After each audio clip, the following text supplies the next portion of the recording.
Dirt roads to rock crawling, two-buck chuck to screaming eagle, moonshine to 50-year-old single malt.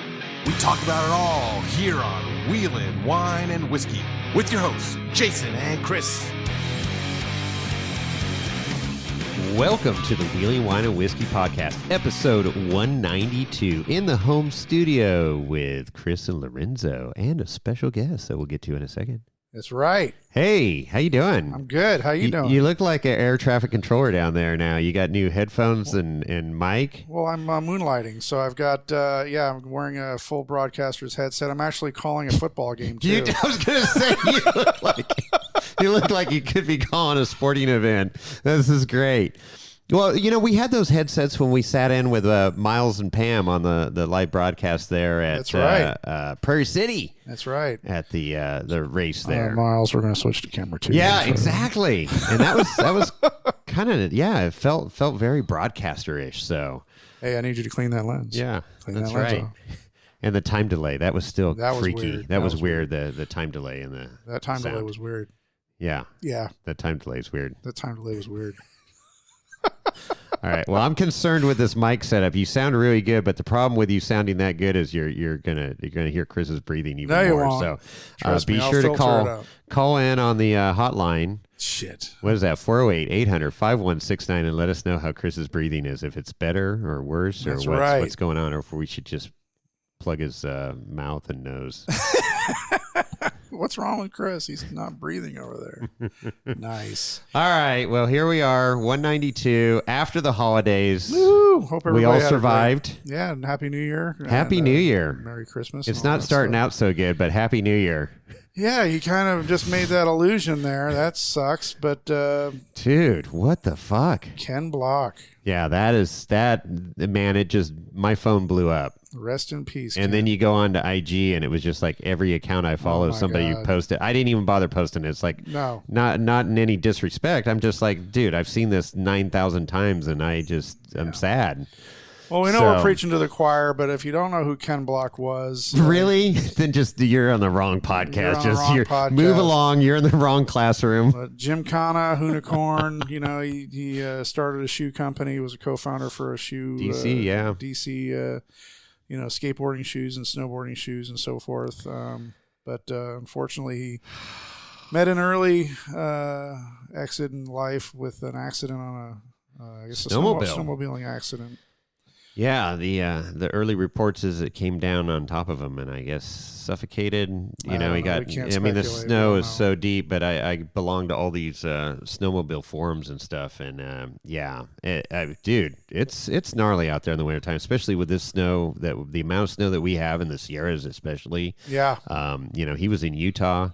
Has an awesome ranch out there in Utah, and just, dude, it's so deep. It's just bottomless pow, and you just, you go out, it's awesome and fun. Too, Yeah, well, it just goes to show you that it's super dangerous, and you just got to be keep your head. Be diligent. And, but you got to have fun too. You just can't stay home and sit on the couch and worry about this shit, right? Well, you're right, and I was reading some of the posts that were happening on Instagram, and I think somebody said, he kind of went out the way he probably would have liked to have gone out. I mean, I'm sure that he didn't want to die, but he was doing something he truly enjoyed doing, and if you're going to die doing something, why not do something? Die doing something you love doing. Yeah.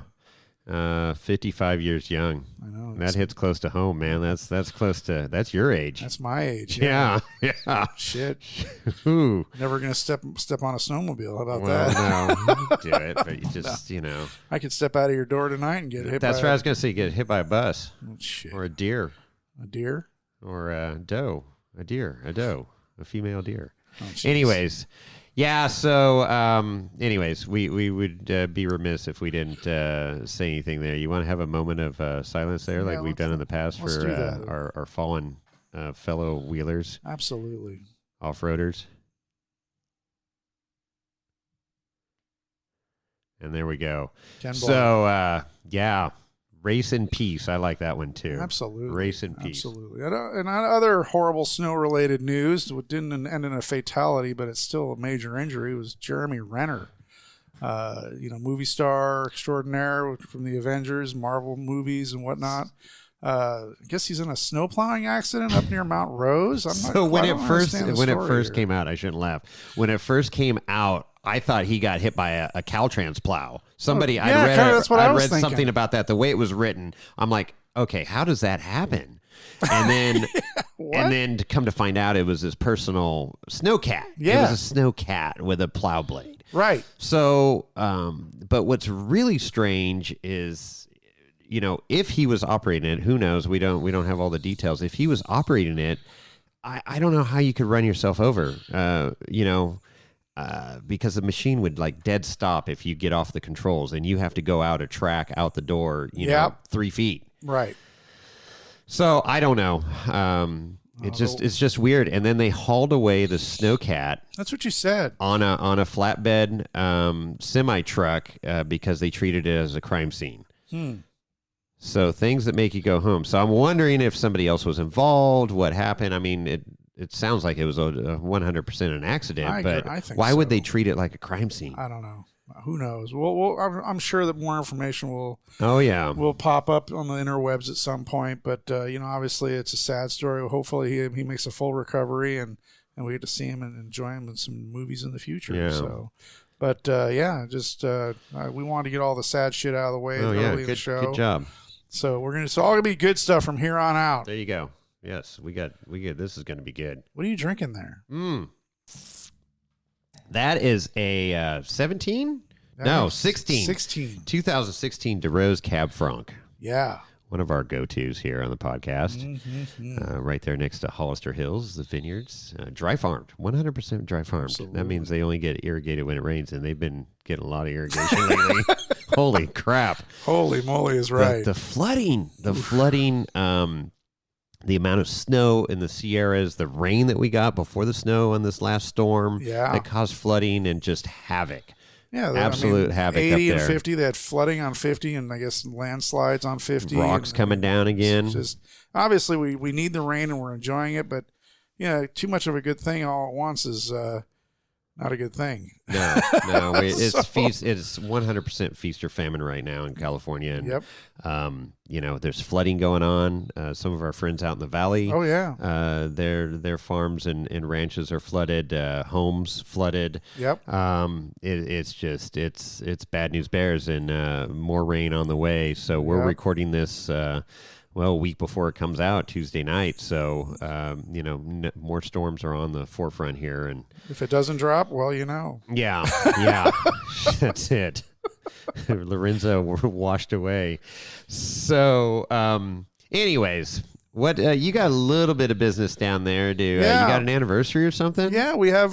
So I mentioned in the last episode we didn't have any December anniversaries, but we did have some January ones. I went through the roster of our old school patrons and of course our Barrel Society members, the people that have switched over from Patreon, and we're still encouraging everybody to switch over from Patreon to Barrel Society over on Irate 4x4.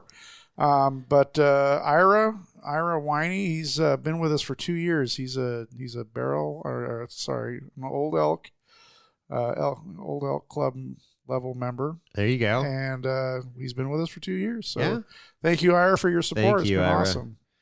Ira's he's there near your neck of the woods. Absolutely. Livermore. I'm going to see him Wine this weekend. country. Are you really? Yeah. Going to go over there and hang out for a little bit. Tell him I said hi. I shall. He'll probably be up in the mountains. Oh, that's one of the it's a club run this weekend.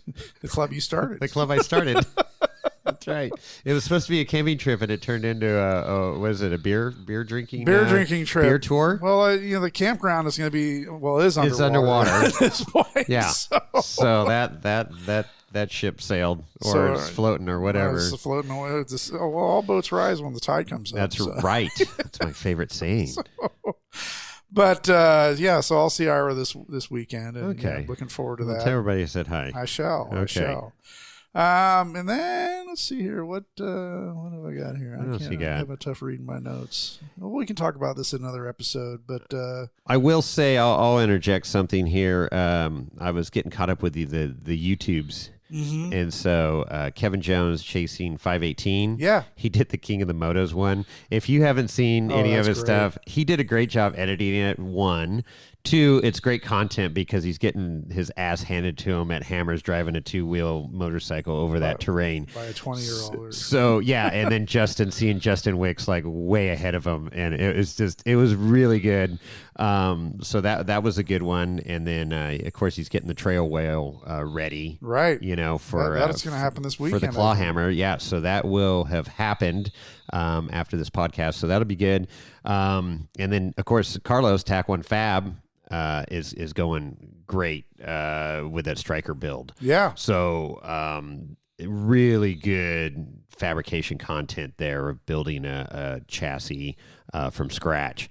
And he's got like 15 episodes or something now. Yeah, I think something like that. So that's good. Of course, Wrecked Gear, I always love when they come out with a new episode because he does him and Jess, Bronson and Jess do a great job. Mm-hmm.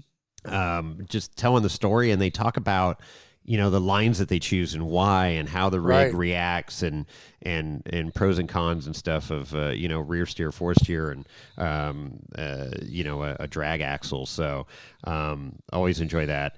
Of course, I got two more here. Big Tire Garage with Ian Johnson. So he's working on that bomber chassis. Right. So I can't wait to see that at King of the Hammers. That's going to be out there. Cool. I'm hoping we can. Correct. He's talking about doing a little night run, so maybe we can do a night run. Catch up to Ian out there. That'd be fun. And then the last one here, of course, Holly, Mischief Maker TV, and she's building that car for KOH. To race. Yes, to race. And they got the cage and stuff done, but, man, they got a lot of work left, and there's minimal time left. And she's banging and clanging. And she's going to Montana for like a week or something. I don't know how this is all happening, but she is definitely grinding away on it. So, hey, more power to her. And be great to see her on the lake bed racing. So, anyways, that's my YouTube update. Okay. I did have one other thing that I wanted to mention real quick. We're non-denominational, but we do have our favorites on this show. And some people love Chevys, some people love Ford. Toyotas suck. Well, yeah, Toyotas suck, and some people love Ram trucks. So this is going to happen when this episode drops. The news will already have come out, but Ram's going to reveal their new EV, the Revolution truck, Rev 1, I guess they're calling it, on the 5th. So what they're saying is this is going to be a game changer. It's going to be the longest range half-ton pickup, electric EV pickup out there. And I guess they're not sure, but a lot of speculation was saying that it's going to have like a small gas engine under the hood. Basically, it's not going to be connected to the driveline. It's going to be like a little Honda, a generator. It'll start up to kind of extend the range on it, but it's going to be an EV for the most part. So I'm kind of interested to see what this technology is going to be about. It's the wave of the future, obviously, and I'll be watching that reveal. It's going to be happening this week at CES. And it's called the Rev 1. I believe so. You know why they named it the Rev 1?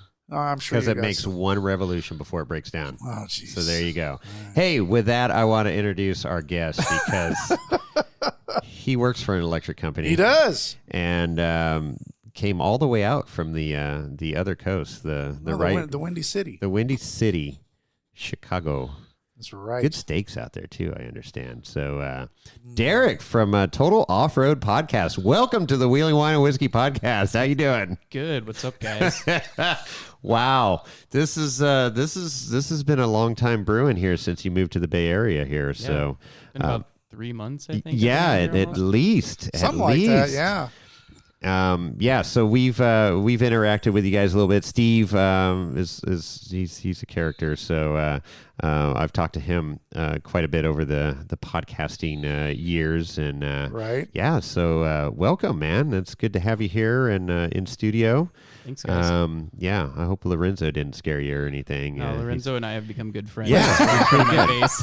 yeah, he's right there, and he's staring your wine down. Yeah, I know. So I can't let him take this. Yeah, you gotta be careful. Make sure I take this wine. Just don't even try to compete with Lorenzo in a staring contest. Yeah, he's already beat me a couple times. Does not blink. Donkeys do not blink. Did you know that? I did not. Yeah, he doesn't blink. Lorenzo doesn't certainly blink. doesn't. So it's kind of funny too that I listen to a lot of podcasts as I'm driving around, going to and from work or wherever it is I'm traveling to, and one of the shows that's in my rotation is the Total Offroad Podcast, and I'm going to be honest here. I'm way, way, way behind on my podcast listening. I don't know. I'm with all of them. With all of them, I'm 8 or 10 episodes behind on Snail Trail right now. That's easy to do. You miss 1 week and you're 8 behind. I know. Well, I haven't even heard the episode with the spouses yet. It's episode 350. Oh, you're way behind. I mean, I'm way behind. So I would just abandon ship and just go catch up. Right? You're not missing anything. It's like time warp. Right. So having said that, I finally came the episode where you were driving cross country with your truck towing a U-Haul trailer popped up, and I listened to it just a couple days ago, and then talking to Jason this morning. Oh yeah, Derek from Total Offroad Podcast will be at the house today. I'm like, wow, that's timing couldn't have been better. Very coincidental. Because we were you hadn't coordinated with him at all. Not at all. Nope. I just reached out to Jason and was like, hey, King of Hammers is coming up, and I know you guys are going, and he was like, let's go, let's talk, let's come on down. So we tried to get together before the holidays, and then it just got away from us. But holidays are tricky. Yeah, absolutely. So you drove the Silverado down to the hood here. Yeah. And here we are recording. So let's talk about how you got wrapped up into the Total Offroad Podcast scene and off-roading in general. We don't have to go back to when you had your first four-wheel drive or anything, unless it's very significant. That was it. That was number one. So that was the first four-wheel drive, and you still have it so far. Awesome. How many versions has it been through? I don't know. When did you get it? So I got my truck in 2009. I was in school. It was summer, and needed a vehicle, and I was torn between a V8 and a car and a V8 and a truck, and I knew the V8 and the car would put me in jail. Yeah. So went with the truck. I'd been with friends. I'd been mudding before, and I didn't know that there was any good wheeling in the Midwest. But those who listen to the Total Offroad Podcast will know that the Badlands Off-Road Park is it's a pretty legit park. They've got dunes, they've got wooded trails, they've got a quarry where there's really pretty good rock crawling. And it's a great shakedown place. You can test out just about every type of terrain, and if it snows, you can test out every terrain. So it's like going to Hollister. Sounds like our Hollister without snow. It sounds a lot like Hollister. There's some sandy areas. Yeah. Okay. Yeah. Good. So got bitten by the bug my first time there. I was just going to check it out because I was like, this is too extreme for a stock truck. But it was stock, and I was up on 3 wheels at one point, just screwing around, and I was like, this is so cool. So then once I graduated and had a little bit of extra money, solid axle swapped it. And I had 33s and mud trains on it for a while, and so I put 37s on it. That was the first version, I would say. Okay. Was regearing it, locked the rear, kept the front open because it was my only vehicle. Wanted to drive in the snow. I didn't want welded front diff doesn't do well in the snow. Snow and ice with lockers are not good. Yeah. So I did that. Still kind of a budget build. Got the axles fairly cheap. Built them in Ian's garage, one of the previous Total Offroad Podcast hosts. Sure. And did the solid axle swap in his driveway. Nice. So still a bit on a shoestring budget. And then it's had a couple iterations from there. I'd say the next was 40s. And then the wheelbase shortening, which is definitely its defining factor or characteristic. It's been shortened 15 inches. It still has a bed. And at that point, it got a roll cage, internal roll cage, doubler, flat belly skids, beefy drive shafts, beefy axle shafts, the works. And I drive it everywhere. It hasn't been on a trailer except one time when the old transmission blew up. And wow. Then it got a bigger transmission. So that's impressive. It's well built. We checked it out before recording here, and man, it's I love that cage and everything tied to the frame, and there's some cool stuff there. And like I say, I thought it was a Blazer or something when I first saw it in IG. I was like, damn, but it's cool. It's clean. It's absolutely clean. So, obviously, now that you're in West Coaster, you're going to play on the mountain trails up here, Rubicon, Fordyce, Barrett, whatever. Yeah, I want to try them all. Bring it on. So, yeah, when are we going? Yeah, let's go. Well, things are... we're out. Normally, this time of the year, you could go do the Rubicon and stuff. There'd be a couple feet of snow, but it's doable, and it'd be super challenging and fun. But now it's not even. Well, they've actually declared it closed. I know, and that's a whole nother thing. That's everybody's Anyways, everybody's got their panties in a wad over well, there, so. it's a safety thing, but I don't think they can close it. And that's it's a county road, and that's right. That's the whole deal there. So, but when things do thaw out, we'll get out there. It's wonderful. I mean, the Sierras are absolutely beautiful, and the rock crawling is super challenging. Yeah, it's the granite. Boulders are rolling underneath you, and they're slippery. Rock and roll. And it's a different wheeling experience up here. But I love it. I love it. Yeah, can't wait. I've been to Moab. That's another thing. It's just like driving on pavement, but up things. Sandpaper. Sandpaper. Have you been to Sand Hollow? I haven't been to Sand Hollow yet. Okay, it's very similar to Moab. Yeah. But better. I would like to try it, yeah. And closer here. And closer. It is closer for us. It's about 2.5, 3 hours closer from California. A whole 2.5, 3 hours. Hey, that's a lot. That is a lot. After you've driven fucking 12 hours. I was say, once you get to hour 15, you're like, well, I wish it was 3 hours ago. Exactly. Well, yeah, you're familiar with that, driving all the way from the East Coast there. Holy smokes. So how did the podcast thing get going, or how'd you get involved with that? So, did you lose a bet like we did? Yeah, right. Pretty much. No, so Ian and Steve started the podcast. I've known both of them for a long time. In fact, I've known Ian longer than Steve, and Mike I've known the longest because we were all part of the Chevy truck club. Full Size Chevy is what it was called. I don't think that forum exists anymore. We kind of just spun off once the forum started to go to shit. Do you guys have tattoos or anything? Secret. Yeah. No, I don't need to see it. I don't need to see it. Secret handshake. It's a tramp stamp. Yeah, it's a tramp stamp. Tramp stamp. Yikes. And we're out. Yeah. Thanks for having me, guys. Bye. Okay, there you go. No, okay, go on. Sorry. No. So I knew Mike for a long time. Steve and Ian, it was their brainchild. Mike and I had talked about a podcast for a long time, and we never did it. Uh-huh. And then I moved to Chicago, and then they started the podcast, or it wasn't in that exact order, but so I wanted to be on the podcast as much as I could.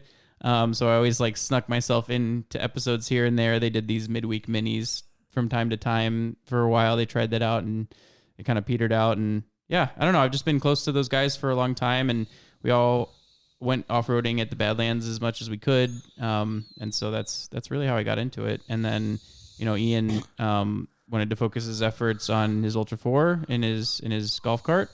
And so that's when I kind of swooped in and I was like, Steve, if you need another host, you can do it remotely. Right on. And he was like, yeah, sure. Oh, that's cool. And so now I try and do it as much as I can, but yeah. Super cool. Yeah, it's fun. It's we're I don't know, over 3 years now, something. Over 3 years. Well, I don't even know. 20. Yeah, we're going to be at least 3 years. I think the Snail Boys were saying they're going on 4. Yeah. So we're probably closing in on 4 years. Oh, maybe now. More than that. Yeah, gosh. I'll have to do some date checking. And but I mean, I think back. I mean, I love it. It's fun. I can talk about four-wheeling all day long, and then the people that we met. I mean, it's just like you. I mean, you wouldn't be here tonight if we didn't have a podcast, right? And you kind of it helps connect. All the wheeling community together. Absolutely. Even if they drive Toyotas, it's okay. Well, just imagine what the shit show episodes would be like at King of the Hammers this year with 5, maybe 6 different podcasts, and oh my gosh, all recording at once. There's no, so you're editing. You got that edit almost done, I guess. It's about halfway through. So that's coming. Get ready for that. All the podcasts are going to release that one. They are recording. We did a recording last year with 4 different podcasts.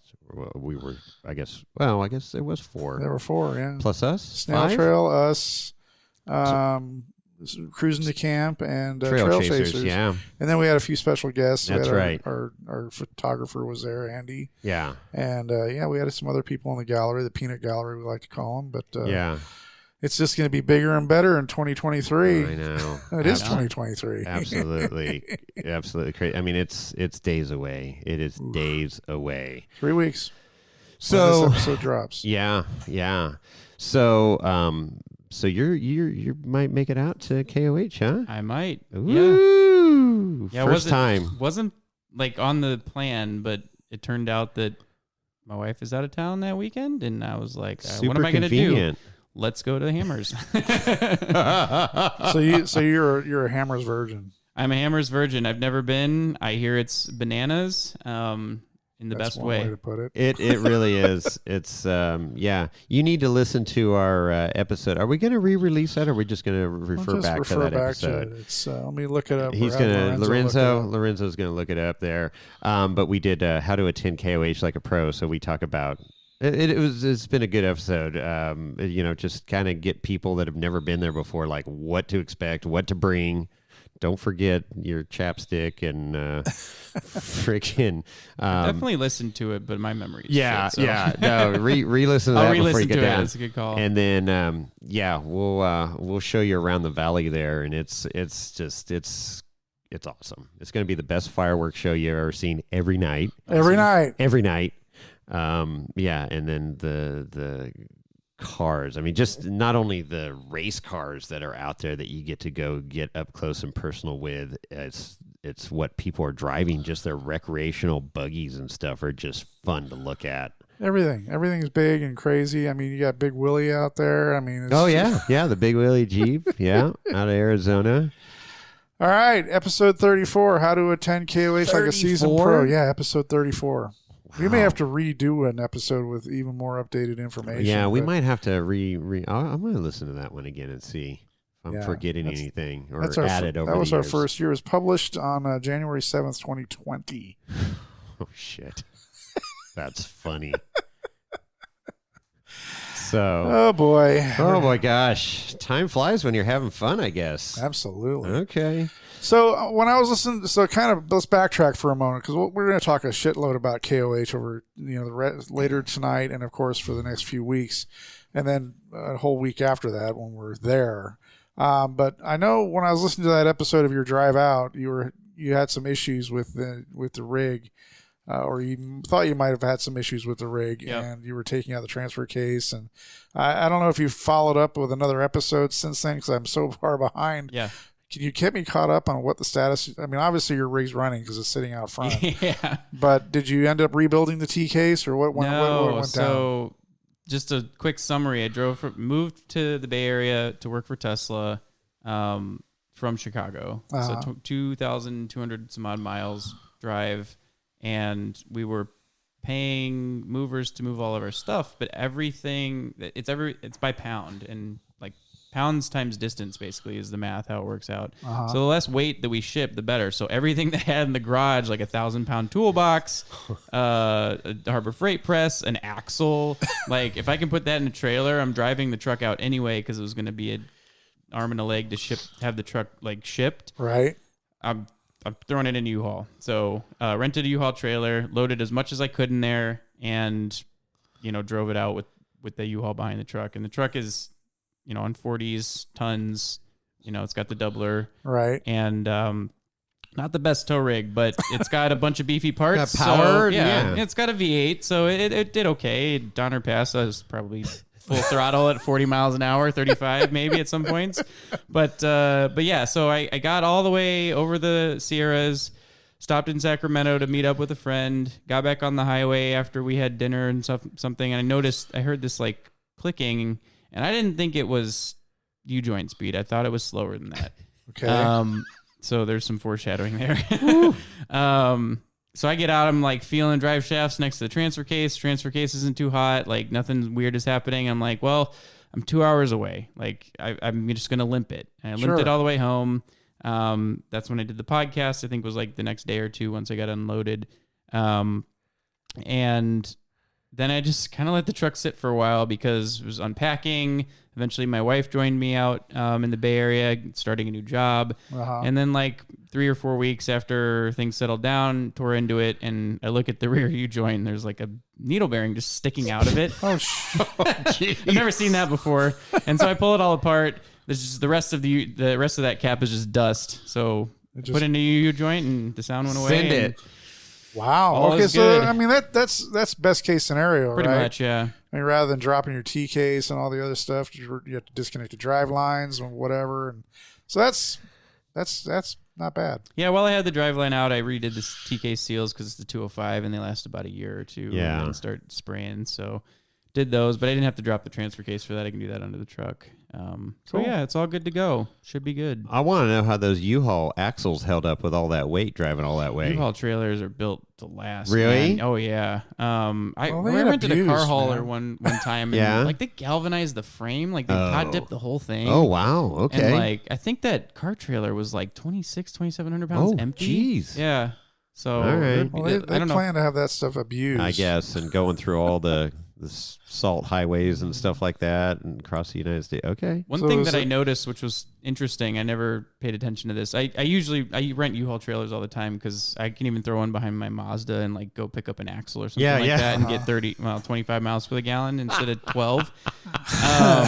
And it's 6 or 8 inches off the ground instead of 40 like my tailgate is. Right. And the ones that you rent in town have like those not old timey, but like bias ply, like shitty tires. Yeah. The ones that you go cross country with are like brand new radials. They like put them on before you rent the trailer. Oh, okay. Yeah. So I think they probably have had enough blowouts on the highway. Yeah. Like, if somebody's driving 2,000 miles, they better get nice tires. Yeah. Yeah. Okay. Well, that makes sense. Yeah. All right. That's So good. Good thing to know. Was it a tandem axle trailer? Tandem axle, surge brakes, 6x12 enclosed, and it was full. Probably had way more than U-Haul rated those bulging out. Yeah. I think the tires are at like 80 psi, so they weren't bulging too much. So they're like D or E rated, just like our truck tires. Yeah, exactly. Right on. It's good. So, hey, I want to dive into your experience with Ultimate Adventure. You were part of that in 2020 and how that all came about, and that's really cool. I've always followed that every year. Oh, yeah. And, when it was in the magazine back in the day, and then they started doing the videos and stuff. So, tell us about that whole experience. Yeah, I think that was the last one to be in. No, that was in four-wheeler. I missed the cutoff for Peterson's. But, okay. Still the same crew. Yeah. And it was published, fortunately. RIP four-wheeler. I think they just announced that one's going digital only. Going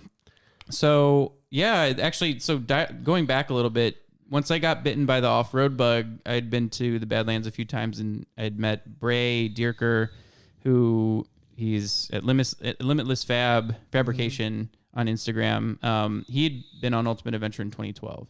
And he and I are now good friends, but at the time I was like, oh my God, so like this guy's been on Ultimate, he's a celebrity. Like, and at the time, I think I was still not solid axle swapped when I first met him. Watching he's got a Ford Ranger regular cab on 37s with narrow axles, not full widths, and watching him just crawl through all these rock gardens and everything. I was like, that's so cool. Like, I want to do that technical rock crawling. And also started following Ultimate Adventure at the time in the magazines. Okay. And so after I had kind of learned about it and done my solid axle swap, I'm like, maybe someday I'll be able to do that. So always had that kind of as a goal in mind with the truck build. Right. And when it was still full length, it was still open front diff, which a locker is a requirement. And also, it makes such a difference to be full locked on the trail. And so, the second I shortened the wheelbase, like that was it. I think I applied in 2018 and made the Dirty Dozen, and with the intention to shorten the wheelbase. And thank God that I didn't get selected that year, because I would have never slept to actually shorten the wheelbase. That was a lot more work than I expected it was going to be. Got it. But yeah, so then 2019 I got married, didn't apply because it was going to be near the wedding, and it turned out that it was actually like the same week as my wedding. Oh, wow. That was good. That was fortuitous. Started off the wedding at a bad... Hi, honey. Yeah. Yeah, no honeymoon. I'm going to be on the ultimate adventure. Exactly. Which was in Alaska that year. Oh, so yeah. That's right. Don't know how I would have even done that, to be honest. So, then in 2020, I reapplied after going to Easter Jeep Safari and schmoozing as many people as I could in 2019. And they selected me, and it was an experience I will never forget. Cool. We went to Montana. We started in Montana, did some wheeling there. I didn't know there was much wheeling in Montana because it's mostly flat, and then there's like the mountain ranges were mostly national parks. So let me stop you there real quick. How far in advance did you know where you were going? When they called me to invite me, which was about 6 weeks before departure. Okay. Or the start date. Okay. So yeah, about 6 weeks I knew where I was going. I had an idea. I mean, I followed it for a long enough time. And they don't go back to any of the places. So I was like, I narrowed it down to like 2 or 3 places, which were all like at least 1,000 miles away from Chicago, which makes sense because there's not much in the Midwest. Sure. Right. But yeah, I knew it was going to be far. I just hoped it wasn't Alaska again. But so then they swear you to secrecy or something at that point, so you don't announce and pretty much, yeah. It's just like I mean, I don't know what they would. Pinky swear. They don't make you sign an NDA, but I don't know that. It's kind of a gentleman's handshake. Yeah, I'm sure. It's like if hey, you're applying, like yeah. this is the point of it, right? Like, And it's kind of off-road code, and okay, all once right. it starts, I think they're okay with people sharing. They just don't want people flocking it. No, hey, we're gonna be here this day, and And they're getting in the way, bootering up the trails. Yeah, because we ran into a number of people that knew what it was along the week that would be like, "Whoa, holy crap! Like you guys are here!" And like Ian Johnson was there the year that I went. And of course, everybody recognizes him, and so it was like you could see how if people knew where somebody was going to be, they would just be there. You know, like there'd be a horde of people. So it makes sense why they do it. Yeah, but yeah, it was cool. I felt confident that I was going to be selected, so I like started prepping for it like months in advance. Like redid both axles, like pulled the rear ring and pinion out because I found the spun bearing, a whole bunch of stuff like that. And I'd like to say it paid off. The only issue I had was a loose locker solenoid wire on the first day. And so I have an aux locker, and because I like redundancy, so I just put the bolt in to like fully, weld it basically. And then found it out, later in the parking lot, like, this wire's loose, like, fixed. Boom. Hashtag and that was the only UA issue. prep. Yeah. Wow. Hashtag UA prep. Yeah. So real quick, I listened to another podcast called Wheelin'. I don't know if you ever heard of that one. These guys, it's Jeff or John. I forget. They're out of Michigan. And I think Johnny Orange, one of the hosts or one of those guys from that show, was on Ultimate Adventure. Yep. 21 or 20? Was it 20? 20 with the adapter company. I can't remember the name off the top of my head. Not Advanced Adapters. No, Quick. That's right. The engine. They make the. So you met these guys, and that was because they mentioned that Ian was on that Ultimate Adventure. Mm-hmm. So, that's kind of, if you haven't listened to those episodes, Wheelin', they ended their show, but I think you can still listen to them. Oh, they did? Yeah, they pulled the plug. I think it was episode 12. Rings a bell. But okay. I may be way I'm off. Not sure, but Wheelin', WHEELIN apostrophe, and that's the show's. It's a little bit dry sometimes, but I thought those were good episodes when we were talking about their Ultimate Adventure experience, which was cool. So yeah, they were cool guys. I mean, everybody that I met on Ultimate Adventure was super cool. I think like Dirthead Dave was there, Fred Williams, sure. Harry Wagner was there for a short time. He had a family emergency, he had to leave. But I've known Harry for a while before that, and I actually just met up with him when I was in Reno a couple weeks ago. Super cool guy. Everybody, Vern, they're all super cool and down to earth, and they just live and breathe wheeling, and it's awesome to meet people that are super into wheeling, like you guys are as well. But like Ian Johnson, I grew up watching him on. I saw him on Monster Garage. Right. Yeah. I was talking to him around a campfire like that, and he'll talk about fabricating and wheeling for the whole night, man. So it was really cool. We'll talk about whiskey too. Yeah, that's right. That's right. Yeah, that's all we talked about at KOH last year. Every time I'd see him, we were talking whiskey. Yeah, well, I'm sure he talks about a lot of off-roading and fabrication. It'd be nice to change the channel every once in a while. Yeah, that's true. So what sticks out as a highlight of that trip for you? What is there something that's? I mean, it sounded like it was all great, but what's anything that really just kind of? Well, it wasn't all great. So I'll give you the two contrasts. Okay, give me a low light and then a highlight. I'll give you the low light and then the highlight. So we went during wildfires were happening a lot in California, and there was so much wind that had blown all of the smoke into Montana. So I recall specifically we were driving like up on top of this. It was basically a dirt road, but it was on this ridge in Montana in the mountains, and all you see is just smoke. Just you can't. And I'm like, see the I'm scenery. Picturing like, oh my God, this must Montana's be the most so epic. beautiful too. Yeah, this must be the most epic. And Trent McGee, who like planned the route, was like, I'm so sorry, guys. Like this isn't hard wheeling, and the beauty is not there. Yeah. But it was like, take my word for it. Like You're on a smoky exceptional. dirt road right now. Yeah, exactly. Right. But even still, I mean, it was fun just being in a convoy of 20 plus rigs. Sure. We went down this like, mile long old railroad tunnel that has like water sitting in it and stuff. And like you normally can't do that. But the part that stuck out to me, there were two things that stuck out to me the most. Bikini Trail in South Dakota in the Black Hills was the toughest wheeling I think I've ever done. But it wasn't like a huge rock garden of like, you got to pick your line. It was like 13, I think, singular obstacles and then just dirt in between them. And it was like winch fest. And like, it was really gnarly. Like there were, one of the Warren guys, like a Super Duty 60 knuckle just like popped off because he was like trying to dig, and it was just so much traction. And that there were 2 rollovers that day. Oh, geez. And I made it pretty far without winching. I think I made it like they'd get progressively harder. Okay. I think I made it to like the 10th or 11th one without winching, and then it was like the last 3 I had to win. Shit. And one of them was just wheelbase. I was like, they're like, take the turn. And I'm like front digging, and it's just not going. And I'm like, all right, just winch that way. But it was so cool. And that was the last day. So it was like, everybody was like, Just really, gunning. it was like, you wheel for the week. Yeah, you're kind of preserving the rig the first few days, right? You don't want to get booted out early. Well, that's strategy, right? You gotta, it's like KOH. It's like KOH. Preserve the equipment. Marathon. That's right. Yep. And I still had to drive. A lot of guys had the trailers there in South Dakota to bring the rigs home with them, but I drove the whole way. So I still had it in the back of my mind, like I need to be able to drive home. So I'm not like flooring it, but like. Do you have the sticker on the dash? You got to drive this home, stupid. I should. I should. So why is it called the Bikini Trail?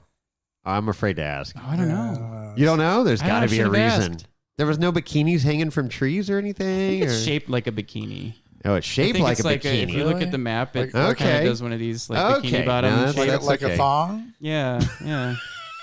Maybe like a cheeky. Chris is getting excited. It's the front. You can't tell what's going on behind, right? Oh, yeah. All right. Those Wicked Weasel ones or whatever. Say what? You've never seen the Wicked Weasel bikinis? No. Oh, I'm going to have to post that up. Derek's drawing a blank too. Lorenzo is even like, what the fuck are you talking about? Yeah, Lorenzo and I locked eyes and we were like, I'm not sure about that dude, one. You gotta, yeah. Boy. I don't know. Lorenzo's feverishly. Wait, what'd you call it? The Wicked Weasel? I feel like I know what you're talking about. I've never heard that before. I don't know. Sounds like a bar in like downtown Barstow or something. No, it's just the Wicked Weasel. I'm afraid to Google it. Yeah, I know. I wouldn't Google that, Chris. I'm not afraid. They're skimpy bikinis. Yeah, okay. Well, they're not showing very skimpy stuff here, but it's. Woo. Oh, I gotta turn off my mic. I don't want to say nothing. These aren't as risque as the ones I've seen before, but whatever. They're tiny little bikinis. Anyway, all right. So that fortunately, I didn't see any bikinis on the bikini trail. There you go. I'm sorry I asked this question. I hesitated. I'm like, I shouldn't ask this question, but that went down the rabbit hole. Yeah, well, and welcome to the podcast. The weasel hole, as it were. The weasel hole, yeah. Now what's going to happen is they're going to follow up on Snail Trail with this, and they'll be giggling like little girls. Chris will put a link in the show notes about the Wicked Weasel bikini. Right. Anyways, all right, let's move on. So, okay, so that was one of the highlights of the bikini trail. Wheeling, wine, and whiskey. You never know what you're going to get. No, you don't. Okay, and then what else? The other highlight, I mean, there were tons. Yeah. But the other one that stuck out to me was there was this one trail, I think it was still in Montana, but further away from Glacier where it started, where it was like we wheeled up the trail, camped at the lake, but it was nighttime by the time we got there, so we knew there was a lake there, but we didn't really see it. And we woke up the next day, even with the smoke, like you could see most of the lake and even like a shadow of what was going on behind. Okay.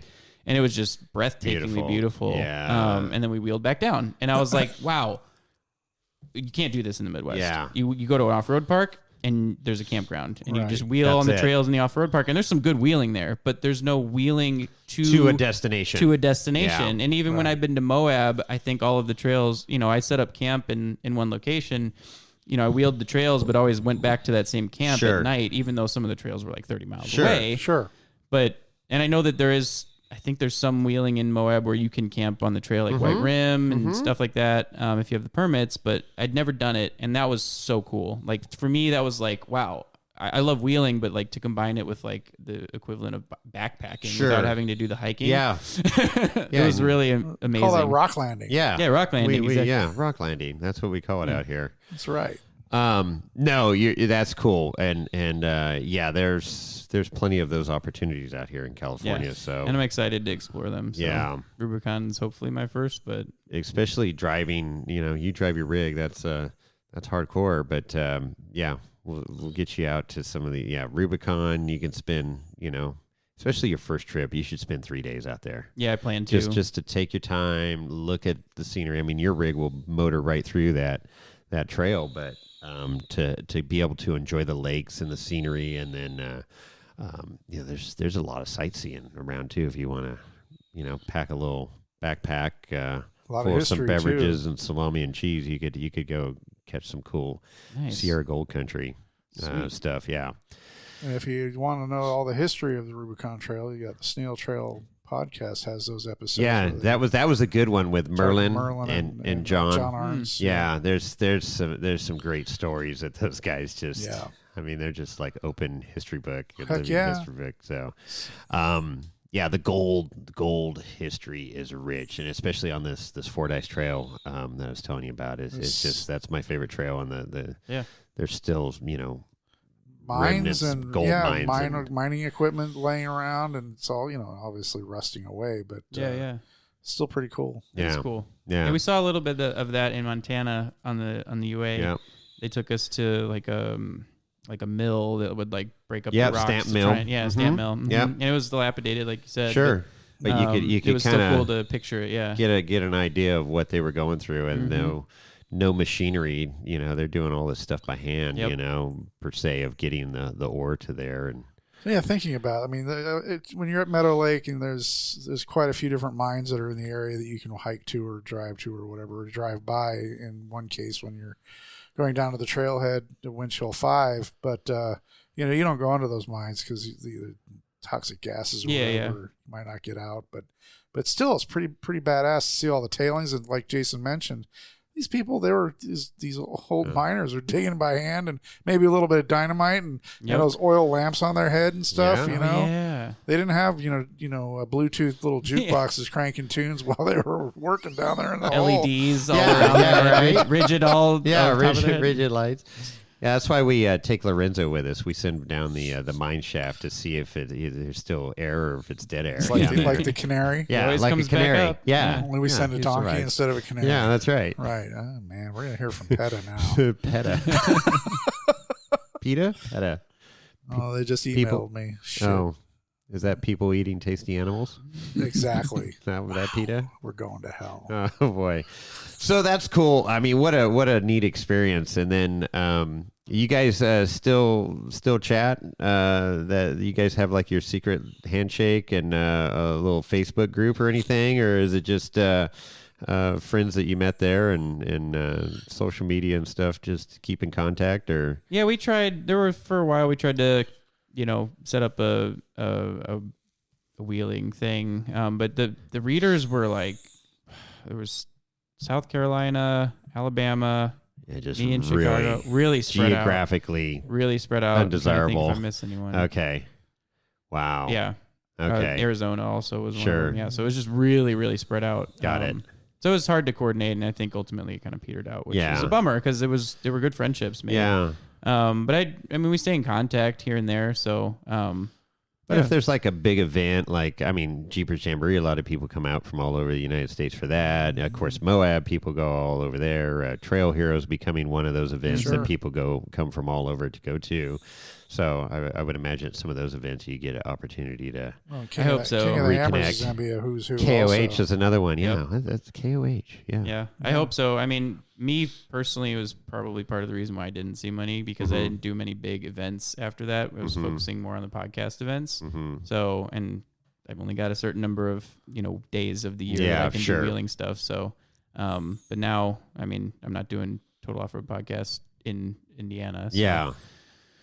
Yeah, we'll see. Okay. Hopefully I run into people. All right.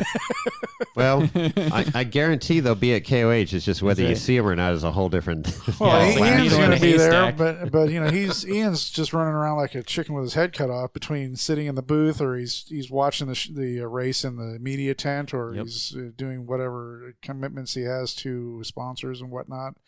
And of course Pam and wheeling the bomber this year. And wheeling the bomber, and so I mean it's chaos on high at King of the Hammers, and it's just there's like this 2-hour lull in the middle of the night where things are calm. I said it's like between 2:30, 3:30 in the morning and 5:30. That's the quieter time. Not totally quiet. Yeah. But that's the quieter time when all the yahoos are in bed after the night shenanigans, let's just say. That's right. And unless it's Saturday night, then there's just no let up. Yeah, and then the hardcore racer teams that want to get out and get some practice in and stuff early in the day while it's cooler and testing. So at 5:30 in the morning, you got some serious horsepower being unleashed across that desert, and then the choppers come out for the trophy trucks and different events. It's just. Yeah, it's great. So if you're a light sleeper, bring earplugs or something because don't even think about it. I find that whiskey helps a lot right before bed. Yeah, that'll help me fall asleep, but then I'll still be up at 5 in the morning. Yeah, it helps. It helps cut the dust and erases the mind for a few hours for a good night's sleep. But you don't go to KOH to sleep. No. But yeah, no, that's good. I always love having newbies in our camp. So I can just, it's like bringing the kids to Disneyland for the first time and reliving it with them. So I get to see. I mean, we're like, holy crap. The first time I went, it was 2016 or I think it was 2016. And I went, Jason wasn't on that trip. It was just me and a few other friends went down. That's one of the years I missed. And we're driving. We got all the way to Barstow, and then we fueled up in Barstow. And we were driving and kept going up that hill, and then we dropped into that next valley where Lucerne is. And I'm like, are we there yet? And they're like, oh, no, we got another 3 or 4 hours. And they were just yanking my chain at that point. It was probably another hour's worth of driving. And so we turned on to Old Woman Springs Road or whatever it is, and we're heading out. And we're driving, and it's like 20-something miles from Lucerne to the turnoff to Boone Road, fucking Boone Road. And I don't know, we're like 15 miles in, and I just see this glow. And this is back when it was still pretty small. Right. Yeah. And like, is that it? And I was like, yep, that's starting to see the glow of it's like Las Vegas out in the middle of the desert. And it's like, holy shit! Because we arrived in late or early evening, so there wasn't a glow yet. But it was like we start to see a lot more traffic, and then we crest over, turn onto Boone Road, and it's like, holy shit, there are people everywhere. This is a zoo. Yeah. And then the first year Jason and I drove down with Jason, we arrived in the middle of the night, and it was just like this oasis of light coming from the middle of the desert. So yeah, you're going to be blown away, and this is going to be one of the biggest years ever. Yeah. So I think every year's bigger. Every year's bigger. Every year's bigger. Yep. We had a little bit of a lull with COVID. You know, there was with our off-road community that's you know. COVID resistant. COVID resistant. That's well said. That you know, some people said, "F that, I'm not going there wearing a mask and stuff." So, well, we were probably 50,000 instead of. I don't know. It was still a lot of people, but it was like there were less. It was less. It was visibly less. But then last year, holy crap, Batman! The first weekend, because normally it like ramps up. Yeah. You know, it's like each day more and more and more, and then you get by Wednesday night, Thursday morning, I mean, the place is just humming. And people were camping on the other side of Boone Road and the flat lake bed. But when we got there, it was like instant just, and the trophy trucks and everything, and it was just chaos. I mean, you know, they needed crossing guards at that intersection right by gate 1 there. BF Goodrich Garage. The BF Goodrich Garage was like nonstop cars going, or rigs going both directions. Tow rigs, people cruising. Oh my God. It was like, holy moly. Yeah, like, but that intersection right by the wood pile and gate 1 or whatever it is at the corner of Hammertown. I mean, they better put a stoplight in there this year because it's like you're just trying to get. Don't even try to walk through there; you get run down. It's like Keystone Cops right there, man. It's crazy. So yeah, it is. It's good. And just we'll have a good time. Yeah. Yeah, help yourself. If Lorenzo didn't finish it off, kill it. Twist my arm. We got more. That's a lot. Oh, Lorenzo. I didn't have any more, so we're good. I had my glass. We've got more where that came from, as you saw. So just a little bit. We don't. if we run out of wine over here and whiskey, we got some big problems. We'll have to fire Lorenzo. I feel like your wine collection is probably growing like the Hammertown is. Yeah, it's actually shrank since COVID. It took a huge hit during COVID. There was same thing. It was. It took a huge hit, but it's building back slowly. Oh, there you go. Building back. We're building back bigger. Bigger and better. Putting some 14 bolts in there. So, do you have any questions about KOH? What? Yeah. What do you expect, or what? You've heard all these stories. You hear us talking about it. I mean, what are you looking to get out of it, and what do you expect, or what are you afraid of, or? I'm afraid that I won't get to wheel. I think especially because I'm only there for 2 days. Oh, you're only going to be there 2 days? Saturday and Sunday, I think. Saturday will be the race. But I've talked to a few people, and I think Sunday's doable for wheeling. Sunday is doable for wheeling because all the races will be done. Right. So you could go wheel all those trails. I'm not planning to wheel all those trails. Well, I know, but I mean, you could go a trail. You can go do. I mean, like. That's your daily. You're going to drive that back and forth, right? Yeah. So night wheeling's spare shafts. Night wheeling's open. So night run. Isn't night run on the night of the race pretty nuts? Night run. Back door. Yeah. No. So you won't be down there till Saturday? Probably Friday night. Okay, we'll get down there Friday night. Taking Friday off. Get down there Friday night. We'll go run like Turkey Claw or something. Okay. Yeah, because that's not far. Are they running Turkey? That's not going to be on the race. We don't know. We don't know yet. We don't know. Nobody knows but Dave. So, yeah, I mean, there's some other trails, but you can go run Chocolate Thunder with all the Yahoos Friday night, whatever. There's the world. I'm not looking to be part of the you don't want to be part of the show? No. Okay. All right. I didn't know if you're like one of those. I'll get booed off the stage because I don't. I'll succumb to a little bit of peer pressure, but I'm not going to roll my shit. Yeah, no, you're not going to. Peer pressure. You're not. And I don't prefer to be. I'll watch it. Yeah. Oh yeah. I know. I don't prefer to be in the spotlight. Oh, there's plenty to watch. Yeah. Okay. So yeah, that's your opportunity is Friday night. And then my favorite part of the week, I've said it several times in this podcast, but Saturday morning, 6, 7 a.m., all the 4,400 cars are lined up in Hammertown, warming up. All the drivers, the crew, everybody's there. Yep. And you walk right past, everybody. You know, it's like, oh, Shannon Campbell, Lauren Healy, Levi Shirley, blah, blah, blah. You're just going down the line. There's frickin' Randy Slauson. Randy motherfucking Slauson's right there. You know, whatever. Awesome. It's just all these guys in their cars and they're warming up. And it's just, it's frickin' awesome. And then you watch them, you know, head out and line up down the main road and go to the starting line. And, it's just electric. It is absolutely the hair standing up on my back, and it's just freaking awesome. That's awesome. Yeah, that's super fun.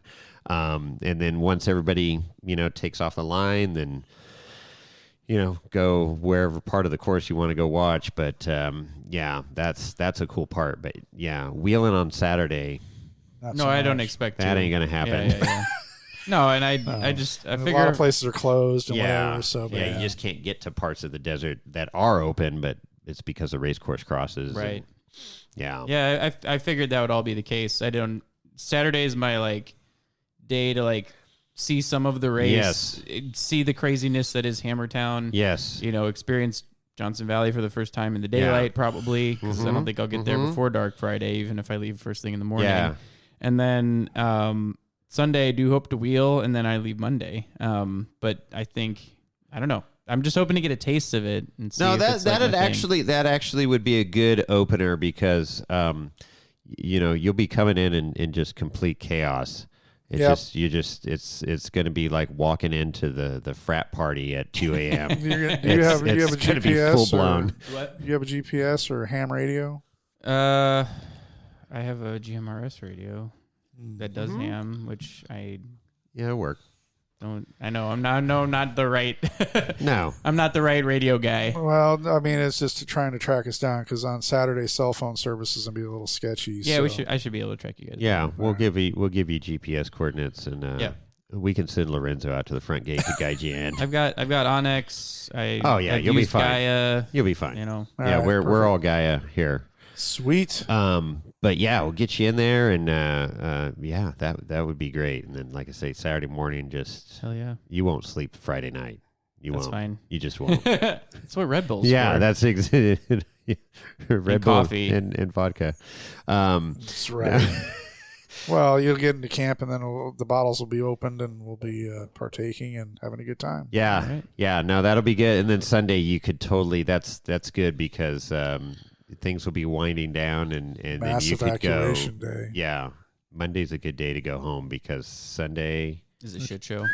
You got to be wheels up between 5 and 6 a.m. on Sunday morning, or you're going to be in a major traffic jam getting out Boone Road. Yeah, that makes sense. Yeah, it's crazy. Because how many people were there last year? 80,000. They're saying. Aren't they expecting like close to 100 or over 100 this year? Yeah, and there's they can only account for the people that go through the main gate, because it's a desert. So there's other ways in. Mm-hmm.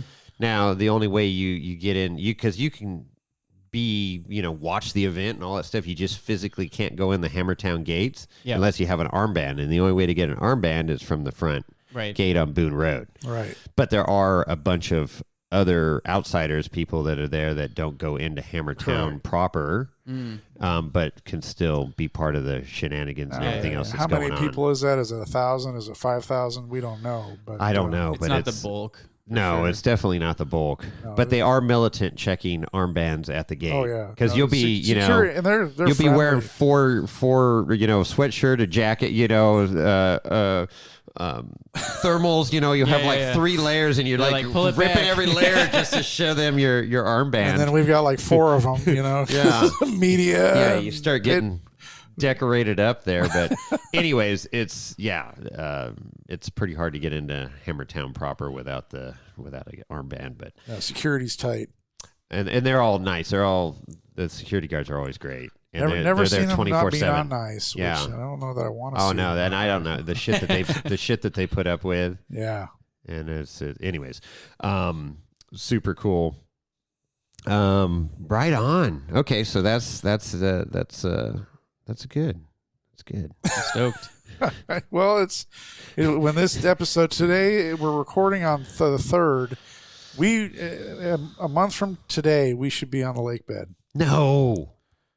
Yeah, February 3rd. when it starts. Oh, crap. Wait, this is going to come out the 10th. This is going to come out on the 10th. That's correct. So 1, 2, 3, 3 weeks basically from when this launches. Yep. I feel like I'm like the buggy's pretty much ready to go. I just want to like flush the cooling system, put some new antifreeze in, just because it's supposed to get chilly willy down there. Might snow and rain. I got one little minor camper issue to take care of, and then it's just a matter of putting food and clothes in the operation and go. So nice. I'm telling you, this microphone's going to be terrible for Chris. We're going to have to swap headsets. I thought it was pretty good until the squeak happened. Yeah, that was an interesting one. Yeah. So Learning about it. Yeah. Well, there you go. What else? Who's you looking forward to seeing any any of the racers down there or anybody you haven't been able to see out in Chicago? Pretty much all of them. Yeah, I was gonna say, have you ever been to any Ultra 4 race or anything? I was at the Badlands when they had an Ultra 4 race. Okay. And I watched it for but this is, I want to say this is like 2016 or 17 maybe. Okay. A long time ago. Okay. Before Ultra 4 was what it is today. Yeah. So I don't remember any big names, to be honest. Yeah. So you never went to Crandon, which is just a hop, skip, and a jump from Chicago? Like 12 hours hop, skip, and a jump? Yeah, I was going to like say, that? how close is that? It's not like super close. Crandon, Wisconsin? Yeah? Oh, that's in Wisconsin. I'm thinking of what's the one in Oklahoma?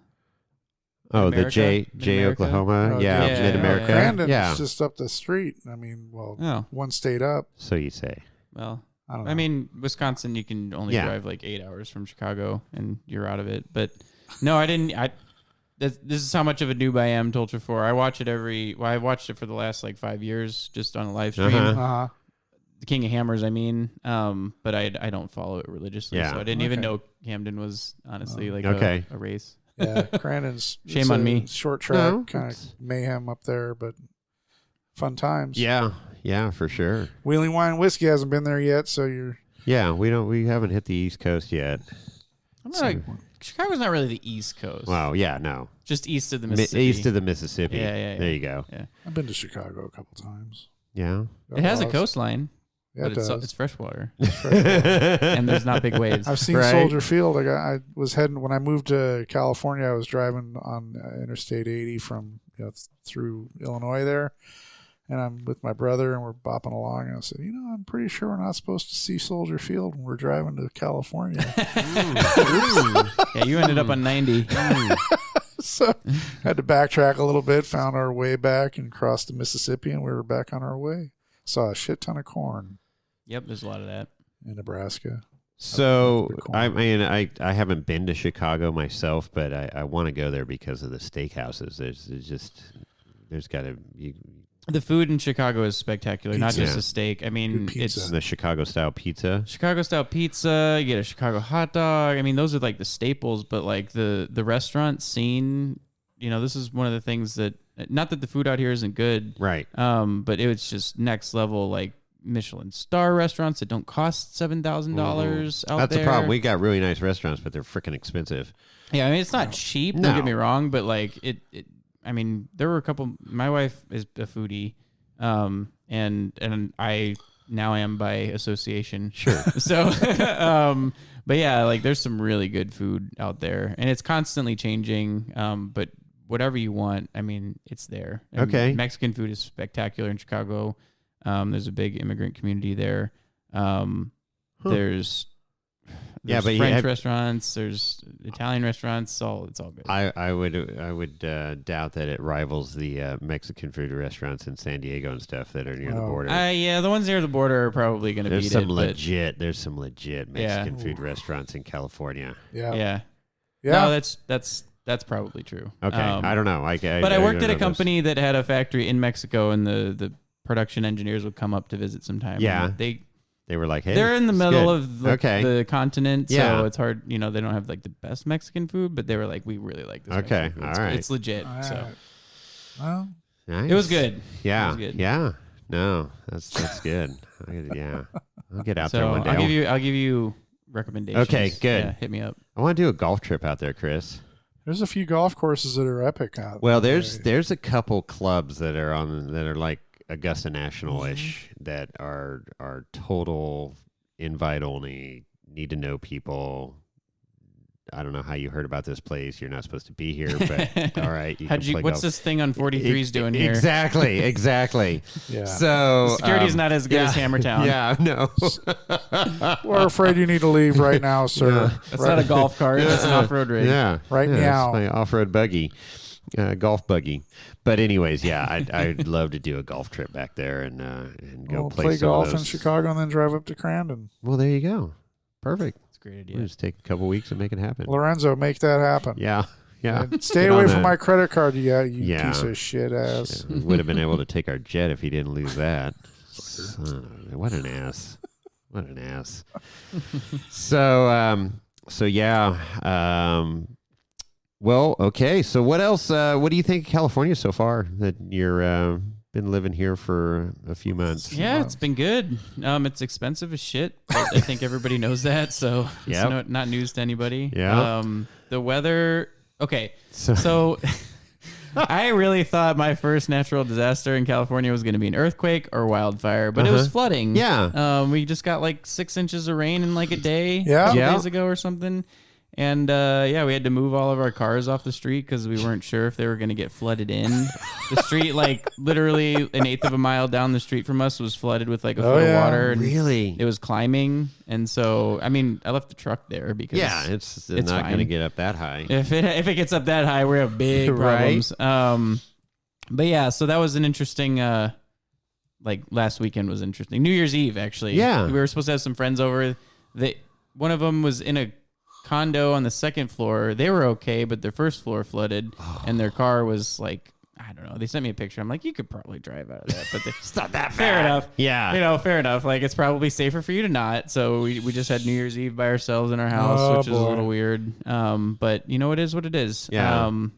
But other than that, the weather's been fantastic. We didn't have to deal with the -2 or 4 that we had in Chicago a couple weeks ago or a week ago. And it was weird having a Christmas without snow. Yeah. We had to get it. It's only 3 hours away. Yeah, it's you true. could have driven there. We did go to Tahoe, not for Christmas, but in December, early December. So we've gotten to experience a lot. We've been to wine country, we've been to Sonoma and Napa and Tahoe. So I think we've really tried to experience as much as we can. And so now I'm like, all right, we did all the things. You can go to Santa Cruz. Dear wife, let me go do some Livermore has a reeling wine things. country too. Yeah. Okay. So you know. All right. Well, we gotta take it easy now because we've done so much stuff. Yeah. And pump the brakes a little bit. Pump the brakes a little bit. Just relax for a bit. But gonna try and make it down to Hollister sometime. Maybe before Hammers. I don't know. Maybe not. I'm not gonna push it. If it's wet, you do not want to go. That mud will be with your rig the rest of its life. Oh, I still have Badlands mud on mine from when I first went off-roading there. So I know about that life. You guys didn't see the rust on my truck. Okay. But I brought that from Chicago too. Oh yeah, I bet. Yeah, that Hollister mud, you got to use a hammer and a chisel, and you still won't get it off. But and it dissolves clear coat. It does. Oh wow, it's got acid in it. Oh okay, it's bad. Right, so that's serious. It's stuff. bad stuff. All right. Yeah. No, you got to experience a good California fall at least. But yeah, this winter has been just one for the record books. I mean, it's been feast or famine on rain. And normally, we have a couple rain showers in December, and then like January, February are our wet months and cold months. Mm-hmm. Well, last year, January, February, March were bone dry. Wow. Yeah. Nothing. Yeah. It was like, it summer. Was terrible. Woohoo. I mean, that's the nice thing about California, the good and the bad. We're living in a desert. But we're living in a desert, so it's like, all of us have like nice backyards and stuff because we get to enjoy it 360 days a year. Yep. So it's really nice, and that's why we pay high property taxes, I guess. But and high gas I call taxes, it the weather tax, high sales tax, high this prices, tax, high that everything. tax, high income tax, air tax. They tax the Did tax. you get the air tax the other day? Yeah. I got taxed on my tax. Yeah. Tax for the tax. Did you get an air tag? Yeah. On your air tag? Yes. For your Lorenzo is even getting taxed. He doesn't know about it, but he's getting the ass tax this year. Jesus. We all get the ass tax. Well, welcome to California. Yeah, welcome to California, man. It's exciting, and we'll definitely get some trails in here once the snow melts in July or August. And hopefully you don't feel hopefully you don't feel an earthquake anytime soon. We were around for the one that hit. Yeah, here. there was one that hit in October. I didn't. I didn't feel it, but I saw the lights swinging in the building, and I was like, "What the? Oh, it's an earthquake!" Yeah, everybody was like, there was like a commotion swept over the room. And I was like, "What the fuck's everybody?" Oh, it's an earthquake. They're all like, California earthquakes. And you're like jumping, and they're all like, "Oh, that's like a 2.5." I have a vague memory from when I was a kid, because I was born in L.A. area, of an earthquake happening, and we had a chandelier that was like swinging like a lot. But I don't remember any other details because I was like 5. Yeah. But I do remember an earthquake at one point. I wonder if that was Northridge. How old? What year were you born? 88. Oh yeah. That was Northridge. It had to be Northridge. 92 was probably when it was. Northridge. Yep. That had to be that. I've heard that from somebody else, so it probably is. Yeah. Now that I'm like triangulating the dates. Because I moved to the Bay Area right about a month before the '89 quake, the Loma Prieta, and that was my welcome to California moment. Oh, that's right. I was like, I'm like sitting in my apartment, I'm like everything's shaking, the shit's falling out of the cabinets. I'm like, oh, my first earthquake, and then it's like, they're not all like this, are they? we get an earthquake every year, and it's like this shit. Nobody would live here. 1994. I don't think I was here for that. That was Northridge, 94. Okay. Magnitude 6.7. Might have felt it. I don't know. Total damage 13 to 50. That's quite a spread. 13 to 50 billion. Well, they lost that whole interchange. Yeah, I know. The freeway interchange there. Yeah. North LA County or whatever. But that was January 17th, 94. Wow. No, we were in St. Louis by that time. So okay. So it had to have been 92 or maybe 91. I don't think I would remember. I don't know. Yeah, When does we get on that? Yeah, I don't know. I'll look it up. I'll ask I don't know why I haven't asked my parents. They probably know. Yeah. But they probably experienced so many earthquakes because they lived in California for 12 years or something like that before I was born. Well, we've got that app. Do you have that app, Chris? The MyShake app? I think I took it off the phone. Yeah, because it's like it's getting. I mean, it's pretty crazy, the technology, but it's like people are getting up to like 10-second warning, which sounds like nothing. But we never had any warning before. Yeah, that was like people that move out from hurricane country or something to California, and they're like, well, at least we get a warning that a hurricane's coming or, flood or something. But it's like, the earthquakes come with zero warning. Yeah. And it seems like they're always in October here for whatever reason. It's, but yeah, it's these recent quakes, larger quakes, have had about a 10-second warning. Interesting. So that gives you at least some time to get some shelter, maybe I need to learn about earthquakes. I don't even know what to do. Yeah, except for like you hide pretty under much your desk. you pretty much just don't do anything. If you shit's just falling from the ceiling, you just try and get to a doorway that's strong if you're in a building, or get the F outside if you can. Yeah, away from anything that can fall on top of you, like a chimney or something like that. But Sierra Madre was in June 28th of 91, magnitude 5.8. And then there was Joshua Tree, which is out near Johnson Valley, magnitude 6.1 in 92. And then there was Cape Mendocino, 7.2. Oh, yeah. That was a big one. That was in 92. Landers and Big Bear. Now, that could have been 70s. That was in 92. That was Lauren Healy jumping off the ledge there during qualifying, I think, last year. 7.3. Yeah, then Northridge was 94. Everybody who knows anything about off-roading knows exactly what we're talking about. Right. It's making the rounds now. Is coming up too. It's a highlight reel for sure. Exactly. But yeah, it's crazy. Well, anyways, it's whatever. It's California's got a lot of pluses, and it's some negatives, big pluses and big minuses. There is. It's like some places have not big pluses nor big minuses. Yeah. Well, it's going to be interesting to follow up with you at like August of next year, this year, I should say. Now that we're in 2023, after you've done some wheeling, if you get to wheel in Johnson Valley, and then do a little snow wheeling maybe, and then get up into the Sierras and hit Rubicon, Fordyce, Barrett, And I don't know, you get down to the Fresno area and hit some of those trails, the Doozy and Red Lakes and stuff like that. How wide's your rig? I mean, there's some.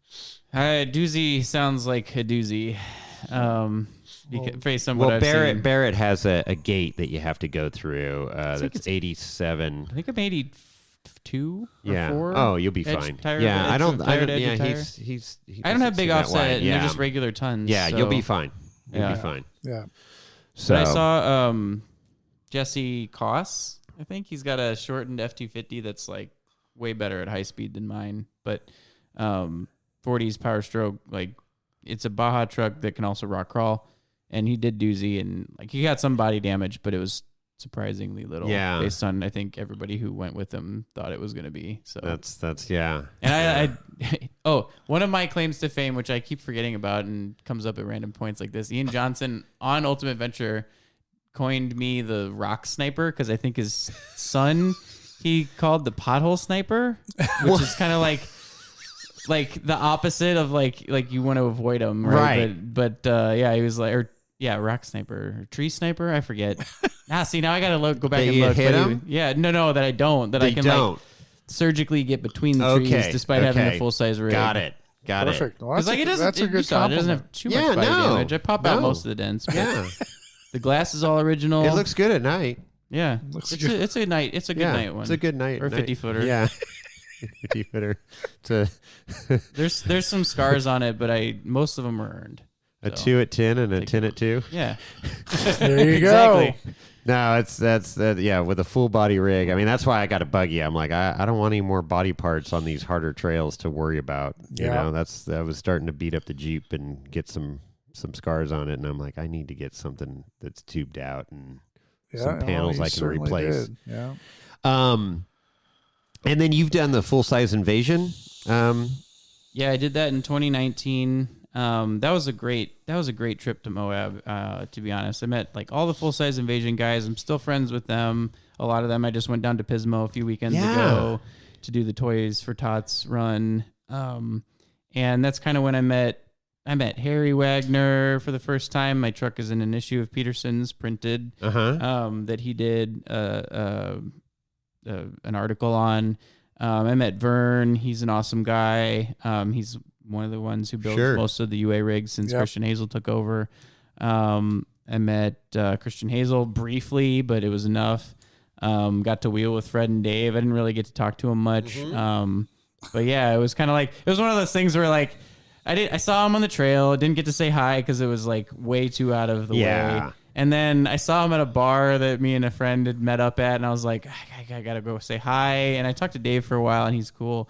And Fred was like in the middle of a conversation. I'm just standing there, like awkwardly waiting. And I'm like, and then there was a lull, and I'm like, I gotta interject. Like, I'm so sorry. I know you get this all the time, but like, I've been watching Dirty Every Day forever, and like all this stuff. And so I said hi to him, and he's a hard read, man. Like he's a pretty introverted, I'd say, guy. A little bit awkward, and I relate to that. I'm same way when people come up to me, I'm like, who the fuck are you? Like, right. Why are you talking to me? Oh yeah, like I guess you might know me from somewhere, but like, it's not my first instinct. And so yeah, it was great to obviously reconnect with those guys. Anyway, but yeah, Full Size Invasion's a blast. I mean, Jared Jones puts that together. I think Moab's got all this stuff going on that they've had to kind of branch out. And maybe had to is not the right word, but they've branched out. And now they do something in Texas. They do Sand Hollow, which I think is coming up in a couple weeks. Yeah. Which I don't think I can swing if I'm going to KOH. Yeah. So I would like to, but I'll make it to Sand Hollow some other time. Well, and you connected with full size FOOL, full size Jason. Yeah. So so that's cool. Yeah. He's got a sweet rig, man. Yeah. I've followed him for a long time on Instagram. That thing, like the patina's perfect. The 42s are perfect. Snow Rod. Oh, it's so good. Yeah. It's a sweet Chevy pickup. I wheeled with him at Sand Hollow. Yeah. And it's like, man, you got a lot of sheet metal on this thing. And I'm like, I don't know about this trail, but it's, let's give it. And he freaking did great. So, yeah, it's a lot of fun. Just going to send it. Yeah, for sure. So, well, I don't know. What else? Anything else? You got thoughts, comments? Anything for Lorenzo? You got some good friends, buddy. He gets well taken care of. And good wine. Yeah. Fantastic wine. Yeah. I gotta come down here more. The pizza was good. The wine was good. Next time I'm gonna have to try the whiskey. Oh yeah. We got a little bit of whiskey to try. Just a bit. It's quite a selection. We can few 100 bottles. Yeah, we can send you around the world there and see what you like and don't like. I'll have to Uber back then. Yeah, you're definitely gonna want to either spend the night or or have the wife drive or something like that. Or do that on a Friday night. What was ours? Excuse me, I'm fading, man. Wow. Little I've half been up glass of since wine 3:30. night. Yep. Well, tired. Chris is tired. The world needs ditch diggers too. So, well, that's what I do part time. Seems like full time nowadays, but yeah. Well, good. Well, you're going to have to give Steve a hard time for now that you've been on a real podcast. So you can just oh boy, shots fired. I can take him. I don't know if Steve can. He'll shoot back. I know.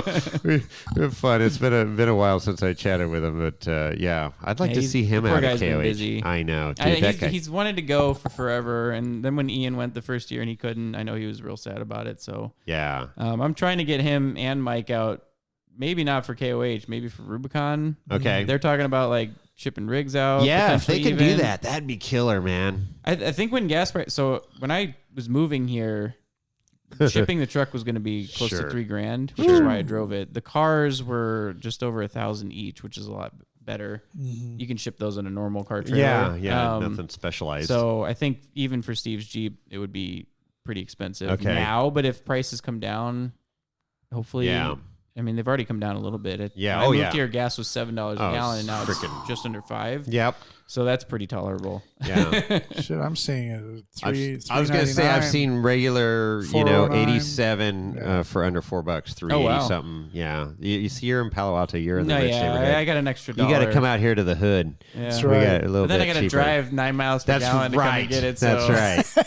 Yeah, I was going to say your fuel economy is probably not that good. They don't give you a company Tesla? Come on, man. I get to drive them every once in a while. Oh, boy. That's great.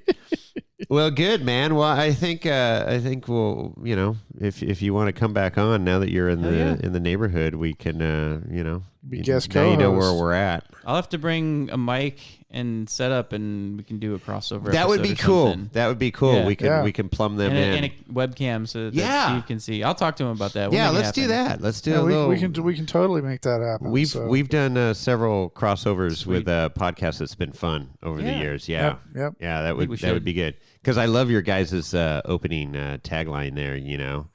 We're from 2 buggies, the one 43 stickies.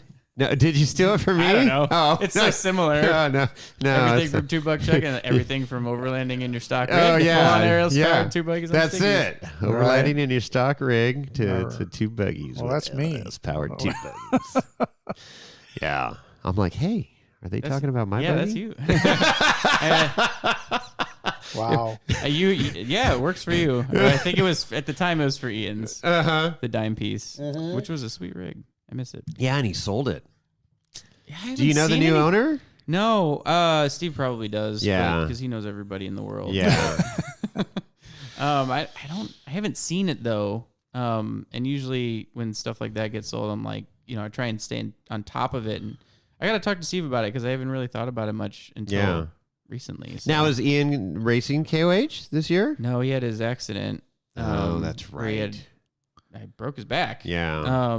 And he's better. He's feeling a lot better now. I know his wife was doing a lot to try and get ready to keep prep going, but I think he just decided to pull the plug on it because it would just be too stressful, and you don't want to mess with back recovery. No, back injury. Livelihood. No. Not good. Not good. And I know he was really I don't know what the right word is, cabin fevery, because he's just sitting there like, I can't do anything except for think about that I'm not doing anything. Right. I can't imagine how difficult that must be. Stir crazy. Sure. Yeah, stir crazy. So, I feel bad for him, but I know he'll be back at it next year. Yeah. Okay. So hopefully he actually races next year and heal right. We'll see him get back in the seat. Exactly. So. Yeah. 1 year is not going to kill you. No, but 1 year might kill you. It might kill you if you're not fully recovered. Yeah, exactly. Man, yeah. I mean, it's a car wreck out there. It's an 8-hour car wreck that you're in. So, like, well, it seems like it's getting shorter. 7 hours. Well, I don't know this, but they said it last year. Dave was talking about all this last year, how it's going to be the hardest, and then guys finished in like 2 hours sooner than he thought. So, like, shit. But we'll see. There's I'm getting all these little tidbits of different things that could be really. I feel like the 4400 cars are just like evolving so fast. They are. They are. It is. I mean, wait till you see some of these out on the lake bed. It's just like, and I mean, what Shear's got a brand new car. I was just talking with one of his pit guys today, and it is just, I'm just shaking my head at some of the stuff that he's got going on. Herschel's got some 4-steer freaking 4400 car that he's been testing. Yeah. I mean, then of course Cody Wagner's deal. Money's no object. Let's see what we can do with some portals. Crazy car. Levi Shirley's got a brand new car. Mm-hmm. Campbell's building a brand new 2-seater. So I mean, it's just, and then these EVs that are going to be racing. I mean, how freaking epic is it going to be if one of the EVs does the entire race? Finishes within time. It's gonna be pretty badass. It's gonna be epic. It'll be epic. I think game honestly, changer. I think it's about mechanical sympathy with the EVs because they have so much torque. Yeah, like just keeping your foot out of it at the lower speeds to not break stuff constantly. Because the Evolve guys are talking about hot swapping batteries. Yeah, and Evolve Racing. Yeah, so batteries won't be range won't be a problem in that case. And what's 15 minutes or whatever to swap a battery in the grand scheme of things? Yeah. I'm interested. That's going to be the key is how much range are they going to get if it works out for pitting and stuff, and how quick can they change batteries? And also having the mechanical sympathy will increase the range. Yeah, for sure. Yeah, I'm interested. It's going to be cool. It'll be cool. So, well, this is to be continued on the lake bed. Absolutely. This will be good. So, how do they get a hold of you? You got this. That's what I was going to say. IG. Oh, go ahead, Chris. So yeah, how do they get a hold of you? Email, IG? For me, D-Man Blues Freak is my IG account. Total Offroad Podcast is total_offroad_podcast. So you can listen to us talk about all of our dumb shenanigans. I know that Steve and the Total Offroad Podcast followers had a hangover run at the Badlands recently. I was listening to that episode on the way over here.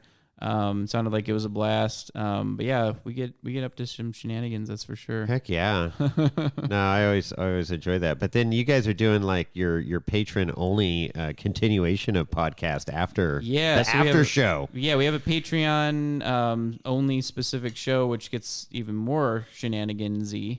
So if you like what you hear on the Total Offroad Podcast, then I say the Patreon is kind of the NSFW version.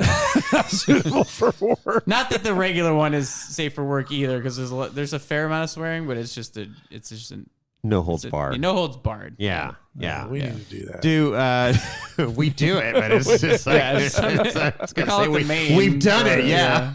Just be Lorenzo panting into the microphone.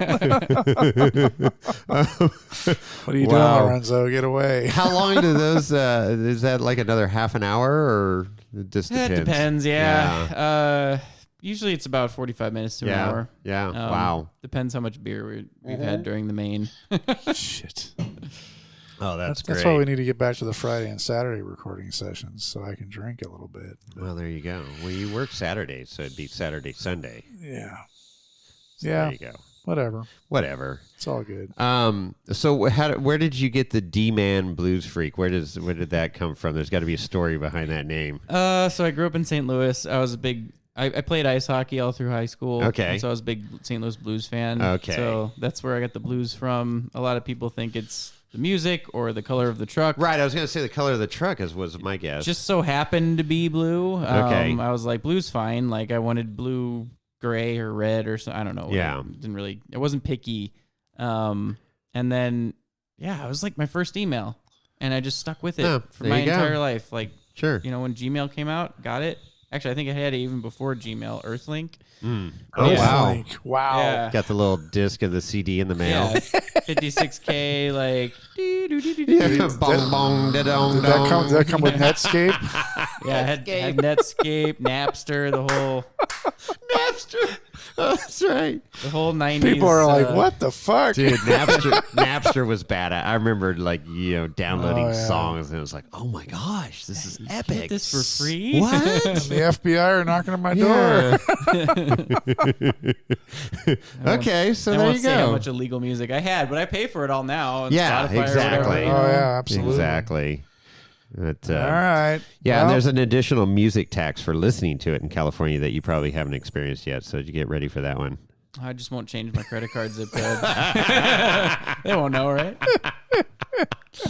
All right on, Derek, man. This has been fun. Thanks for Absolutely. stopping on by. And Thanks for having me. Yeah, oh, absolutely. Yeah, anytime now that you know where we're at. So stop on by. Yeah, we'll do. Even if we're not home, Lorenzo will let you in. So Yeah, I anytime think he took a liking to you.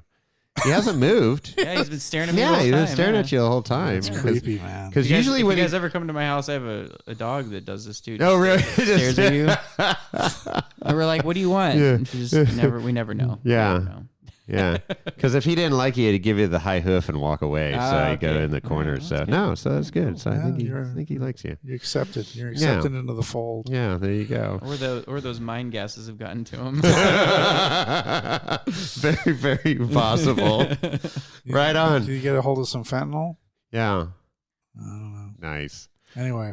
All All right. right. Well, cool. Thank you for coming to join us on this episode. That's super cool.